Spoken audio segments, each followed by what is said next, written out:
Hello everyone, I just wanted to create this video just to kind of give you an overview of how to review a resource that's given to you if you're writing, say, a paper for class or just looking for some peer-reviewed research you want to publish online. So I want to show you how to kind of look and determine what kind of credibility and stuff that your resource has. So the resource I have here is an article about Merrill's instructional design principles.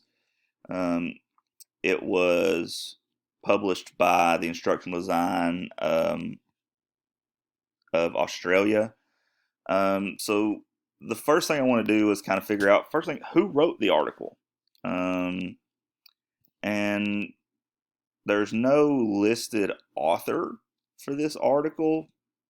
So that's why I'm scrolling just to see. I see a lot of good things. Here, contact us. Here, they give contact information to say their team members, they wrote this article. And so here they are, Michael and Bianca. And so let's scroll up, and I've actually noticed on here they have an About Me page. And so let's look at, so Bianca is one of she's the lead designer. She's got 20 years of experience. So you want to look, there's not, I don't see any like educational experiences. Oh, here we go. Education and qualification. She's got a graduate degree in training and development. All right, and here's Michael, his managing partner, 20 years also of experience, also has a graduate degree. So these people know what they're talking about. All right. So you can trust what they're saying because, again, their education says that they know what they're talking about. This is a .com article, so it's not always your most trusted in terms of your research-based articles. And you want to look and see, does this article have any biases in it? Is it trying to sell you anything?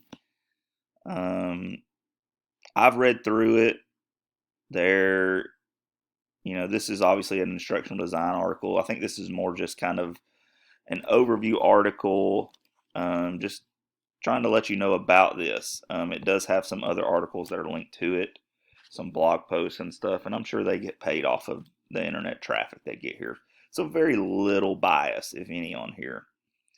And the next thing I want to show you is look at the references here. They do have several references.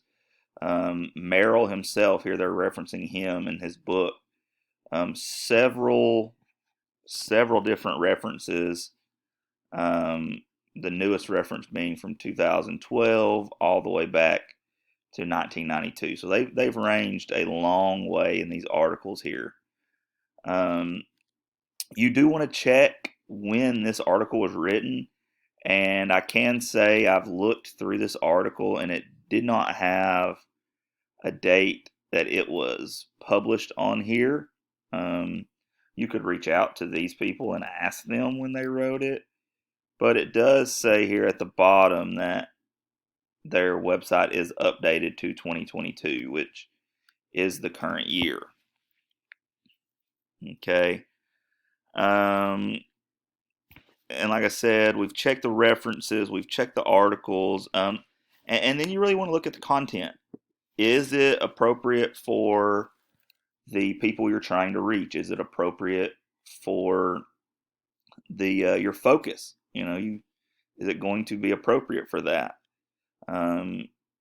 Is it to a point where you can make it age appropriate for the content for the people you're trying to write it for? If you're writing something for younger kids, this may not be the article for that.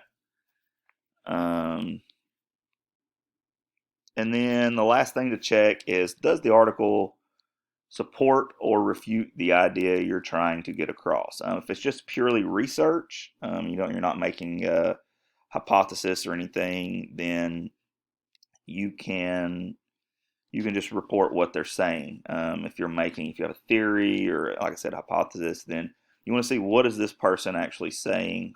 Do they support what you're doing?